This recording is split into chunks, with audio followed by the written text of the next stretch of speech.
Olá pessoal, nossa aula de hoje é uma aula para a gente corrigir e comentar as questões da avaliação da primeira unidade.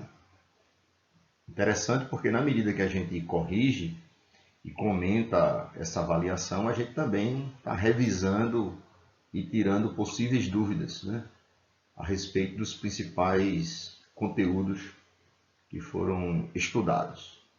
Então preste atenção, né? E, é um momento interessante para vocês checarem como é que vocês se saíram dessa primeira avaliação em língua portuguesa. Bem, a primeira questão, ela apresenta aí o seguinte enunciado. O poeta, autor do texto, e a geração poética do romantismo encontram-se respectivamente em qual alternativa? Então, nós temos aí um trecho, né, de um poema. O trecho diz: Descansem no meu leito solitário, na floresta dos homens esquecida, à sombra de uma cruz, e escrevam nela: Foi poeta, sonhou e amou na vida. Bem, a questão é que você consiga identificar, né? Nós estudamos as três gerações poéticas do romantismo. Então, ela pede para que você diga respectivamente, primeiro, quem é o poeta, né, escritor desse poema, e quem é e a qual geração poética do romantismo faz parte, se é a primeira geração, segunda ou terceira geração. Olha, a gente já percebe que o poema tem uma temática, né, de pessimismo, né? A temática da morte. Ó. Descansem o meu leito solitário, que aí seria o corpo, né?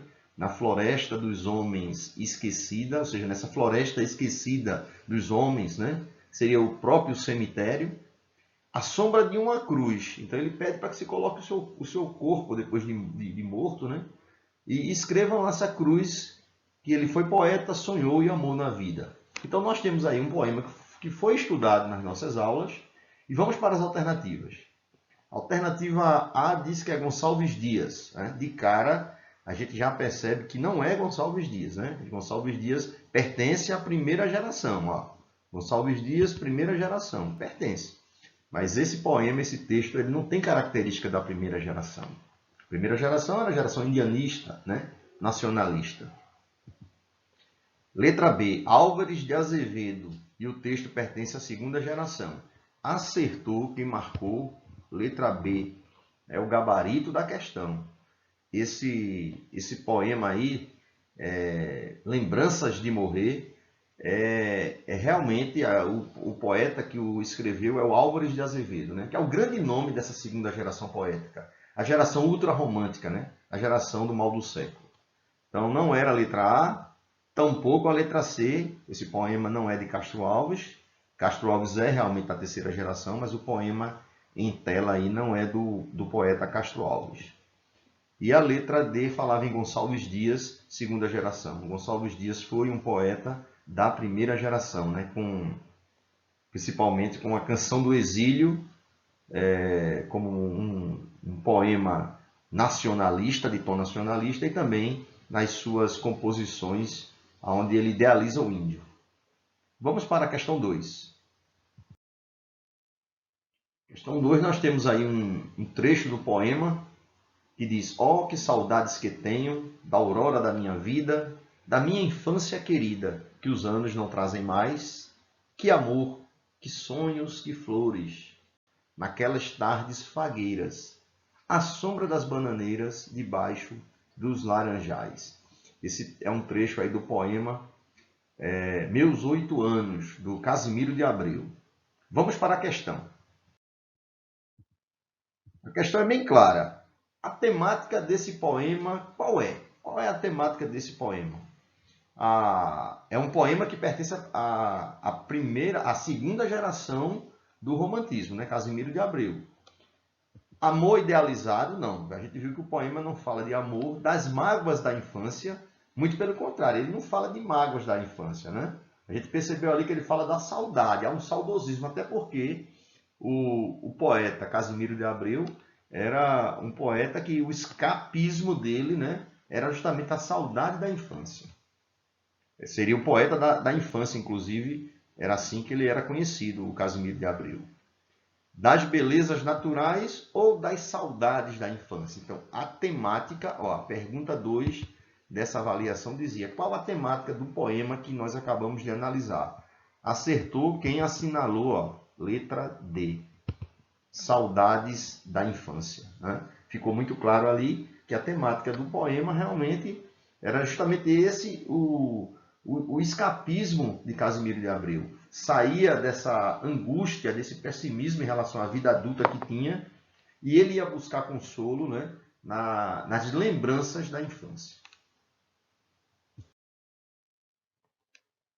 Questão 3 da avaliação começou mostrando para a gente esse texto aí, né, um fragmento da canção do cantor brasileiro Cazuza. Ele diz assim: meu partido é um coração partido, e as ilusões estão todas perdidas. Os meus sonhos foram todos vendidos, tão barato que eu nem acredito. Eu nem acredito. E por aí vai, né, o texto. Observe que o que está destacado aqui é esse trecho aqui da canção. O que vai chamar a atenção para a questão é: as ilusões estão todas perdidas. Vamos ver como é que a questão foi elaborada com base nesse trecho, que quando Cazuza diz que as suas ilusões estão todas perdidas. Bem, ó, é a questão 3. Ele diz o seguinte: o verso destacado no texto pode ser lido como uma alusão a um livro intitulado Ilusões Perdidas. Né? Então percebe que lá Cazuza no trecho ele fala, né, que as minhas ilusões estão todas perdidas. Ora, isso é uma relação que ele fez com um livro muito conhecido chamado Ilusões Perdidas, do Balzac. Como a questão é, esse recurso de um texto mencionar outro, como é que ele é conhecido? Letra A, citação. Letra B, intertextualidade. Letra C, metonímia. Ou letra D, plágio. Acertou quem percebeu que a relação que existe entre um texto que faz justamente menção, né, que relaciona a outro, é o que nós chamamos de intertextualidade, que foi justamente o que nós estudamos nessa unidade. Né? A citação que aparece aqui na letra A, a citação é um tipo de intertextualidade. Quando a gente escreve, por exemplo, um texto em que a gente quer citar o pensamento, né, de um outro escritor. Geralmente, nos textos jornalísticos, ou até mesmo nas redações, a gente, quando faz a citação, a gente abre aspas, fecha aspas, né? Coloca essa citação entre aspas quando a gente quer fazer, dizer que aquilo que foi escrito, aquilo que foi citado, não é nosso texto, mas o texto de uma outra pessoa, por isso que aparece entre aspas. Metonímia não tem nada a ver com o tema aí, porque a metonímia é uma figura de linguagem, né? Que está relacionado quando a gente substitui algo por outra coisa. Por exemplo, quando eu digo eu adoro ler Drummond, eu estou usando a metonímia, porque eu estou usando o autor, o poeta Drummond, no lugar da sua obra. Porque o que eu quero dizer, na verdade, é que eu adoro ler os livros, as obras do excelente escritor Carlos Drummond de Andrade. Mas eu digo, eu adoro ler Drummond. Isso é metonímia, né? Essa substituição. Eu usei o autor no lugar da obra. E plágio é um recurso que, na verdade, plágio é uma cópia. Texto acadêmico, por exemplo, você que vai fazer uma faculdade futuramente, serão pedidos trabalhos para vocês de resumo, por exemplo, de um texto, escrever textos. Vocês não devem pegar a ideia dos outros e colocar diretamente no seu texto. Isso é o que se chama plágio, é uma cópia. Né? É diferente de você citar.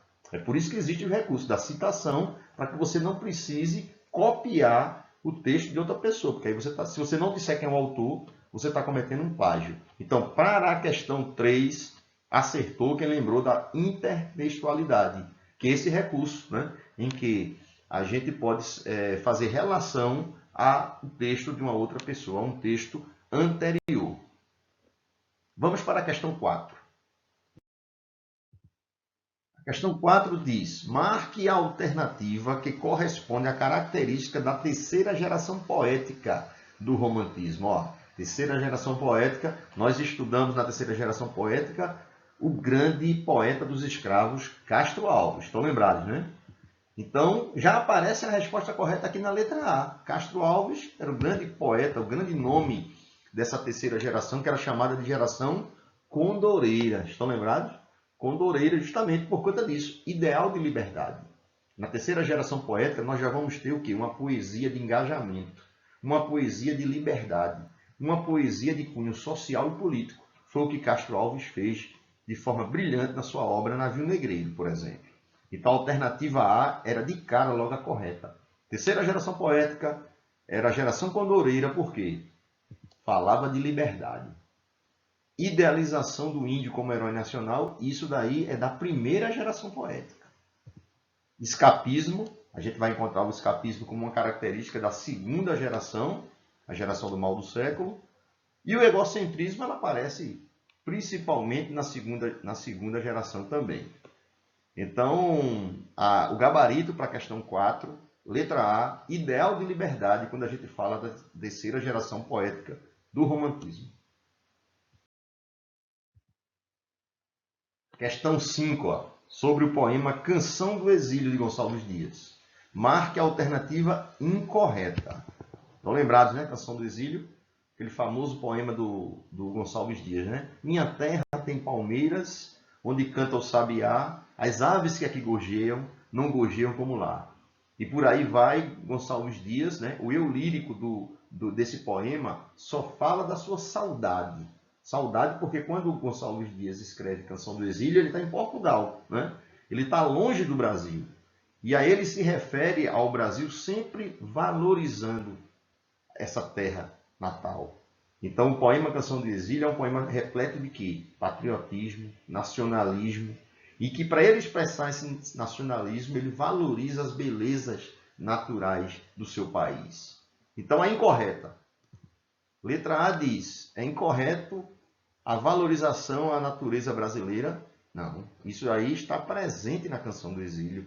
Canção do Exílio, eu acabei de dizer, valoriza a natureza brasileira.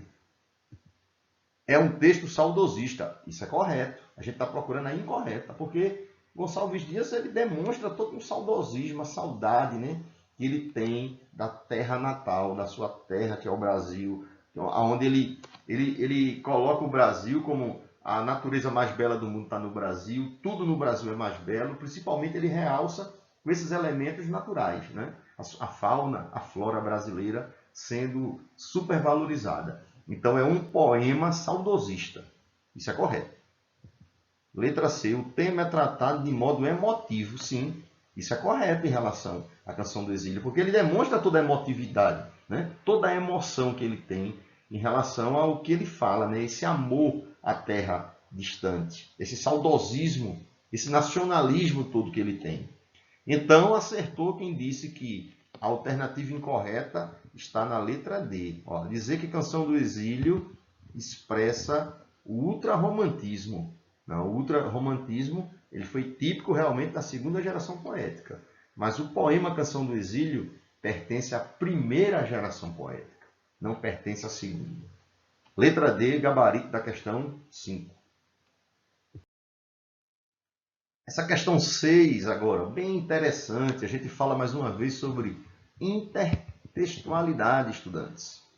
Ora, o recurso intertextual utilizado é denominado de... o recurso intertextual a gente percebe aqui. A gente tem a primeira tela, muito conhecida, né? A gente estudamos isso em aula também. O quadro do pintor Leonardo da Vinci, né? Lá do início do século XVI, Mona Lisa. Uma obra extremamente conhecida que já caiu... Já esteve sendo usada em questões do Enem. E aparece aqui uma relação de intertextualidade. Quando a gente vê essa personagem aqui do Maurício de Souza, né, a Mônica, a gente já percebe, ele chama de Mônica Lisa, fazendo um trocadilho com essa questão de Mona Lisa, Mônica Lisa. Mônica é um personagem do Maurício de Souza. A forma como a Mônica está sendo colocada na tela, né, o visual, esse fundo do quadro, né, mas a própria vestimenta que a Mônica está usando, dá a entender, a gente logo lembra do quadro Mona Lisa do Leonardo da Vinci. Isso é uma intertextualidade. Mas esse recurso intertextual, a gente percebe, ele está aí com uma pitada de ironia, né? O humor. Então, essa intertextualidade, nós estudamos principalmente a paráfrase e a paródia. Se aí tem ironia, se aí tem esse tom humorístico, é lógico que a resposta correta é a letra C. Quem marcou paródia, ó, paródia, acertou a questão. Para a próxima questão, nós temos um trecho aí de um poema do Castro Alves, um poema chamado Mocidade e Morte.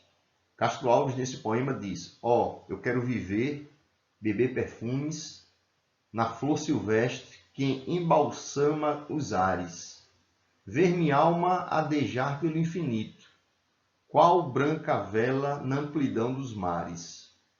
No seio da mulher há tanto aroma, nos seus beijos de fogo há tanta vida. Árabe errante, vou dormir à tarde, à sombra fresca da palmeira erguida.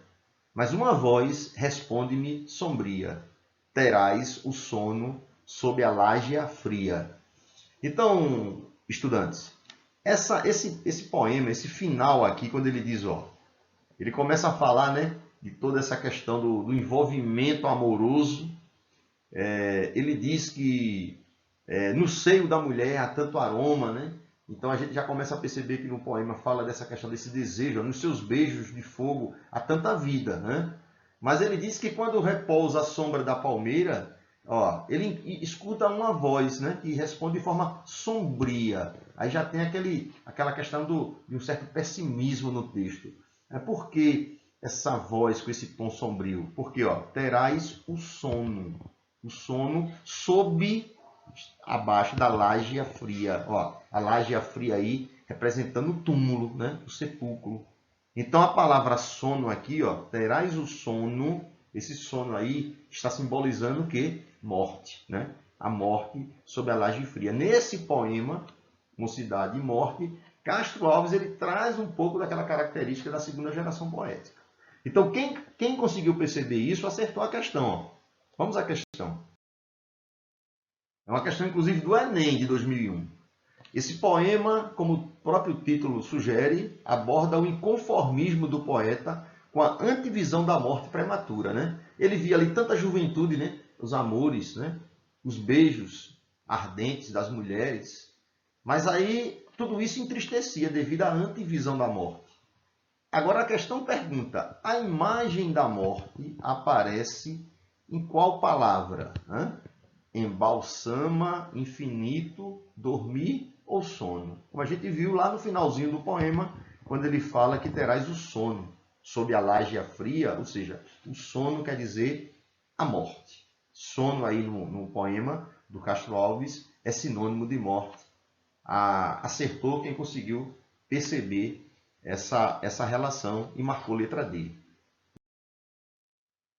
Questão 8, a gente já muda agora o tema nessa questão 8, a gente já muda o tema dos assuntos que nós estudamos. Agora fala sobre o gênero textual fábula. Nós estudamos a fábula. Marque a alternativa correta, pessoal. Correta em relação à fábula. A fábula pertence à tipologia narrativa, descritiva, argumentativa ou expositiva. Nós estudamos a fábula, lemos algumas fábulas, estudamos a estrutura da fábula e percebemos que a fábula se trata de uma narrativa curta, que sempre tem uma moral, porque essa moral, ela procura fazer com que a gente reflita sobre algo, né? Fazendo aquela relação de que se usa geralmente personagens, os animais, né? Que esses animais eles estão personificados ali porque eles agem como se fossem seres humanos. Acertou então que marcou a letra A. A fábula é um gênero narrativo, então pertence à tipologia narrativa.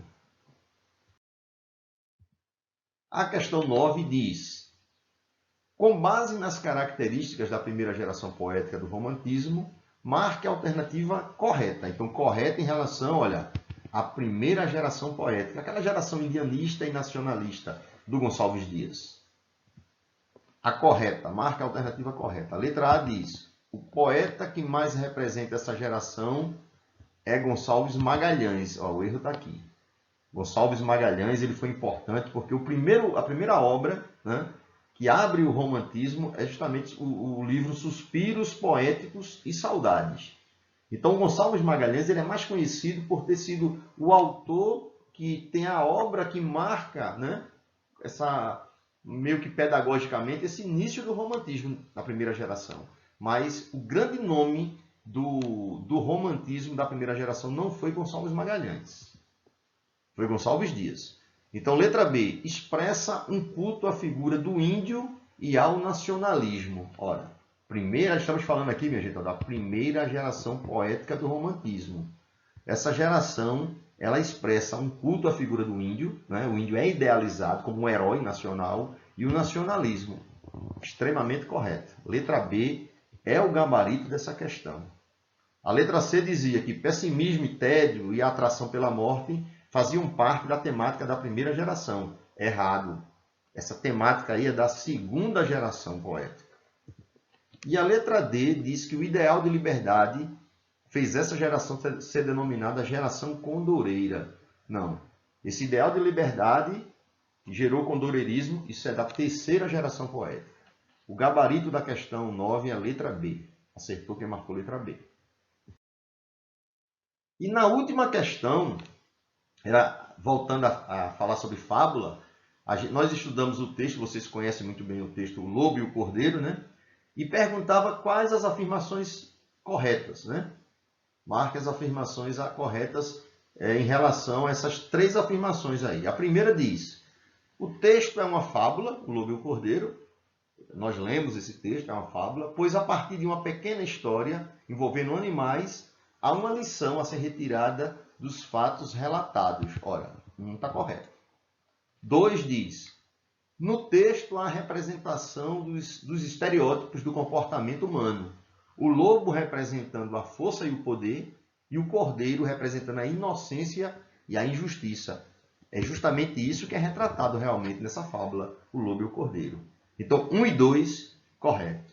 Já a alternativa 3 é uma alternativa falsa, incorreta, a 3, que ele diz que a narrativa apresenta um tempo psicológico, pois não há linearidade nos fatos narrados.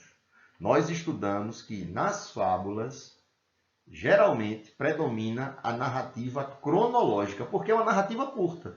Não tem tempo para que se haja uma narrativa de tempo psicológico, certo? Porque no tempo psicológico, essa linearidade ela é quebrada. O que seria a linearidade? A história começa, né? E ela vai seguindo no tempo normal. Ela não faz nenhum flashback, ela não começa lá no passado para depois vir a um fato presente, né? Mas ela segue, a fábula, ela segue, até porque ela é muito curta, ela segue um tempo ali que é um tempo muito linear, né? Muito cronológico. Então, o item 3 é um item falso. Acertou quem marcou 1 e 2. Valeu, moçada! Fizemos a correção dessa avaliação, né? Espero que vocês tenham se saído bem. E a gente se encontra na próxima aula de língua portuguesa, estudando agora os assuntos da segunda unidade. Beijão para vocês!